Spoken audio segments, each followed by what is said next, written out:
All right, some crazy stuff going on in the NFL. Jerome Harrison of the Steelers says he may retire now after being fined $75,000 for a helmet hit on Browns receiver Joshua Cribbs. The NFL is cracking down hard on these guys and is threatening to hand out suspensions.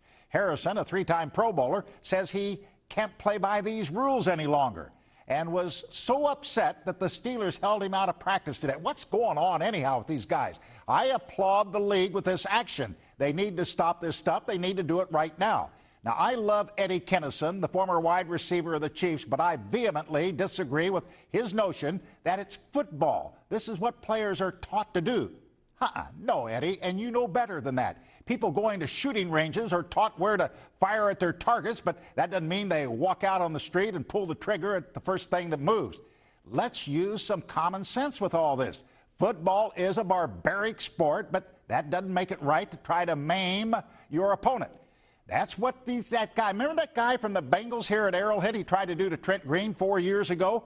This game has changed, folks, dramatically in the past 10 to 15 years. The players are bigger, they're stronger, they're faster, and they're better. Yet, check the armor they wear. They go into combat with basically plastic and foam rubber.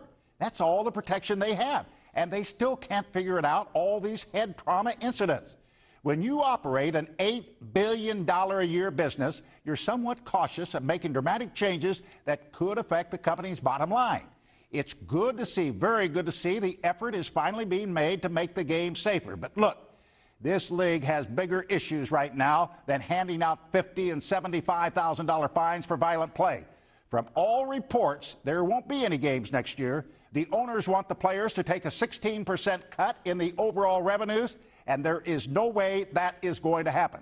That means a lockout, which means all this stuff becomes a moot point.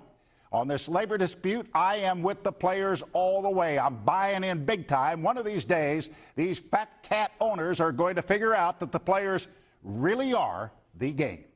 That's Jack Smack.